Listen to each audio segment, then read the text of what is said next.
Now that you have the group library ID and the API key, you can use them to connect to Zotero libraries on the plugin in the RAMP website. To do this, you'll go on the RAMP website, down to the dashboard to where it says Zotero libraries, and click Add New.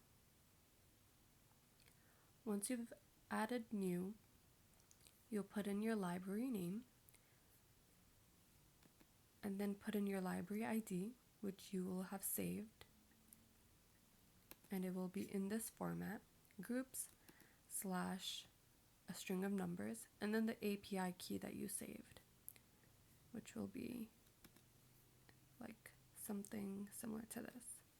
Once you've done that, you can press publish, and then trigger the Zotero sync so that the library will connect to your Zotero library on your RAMP page.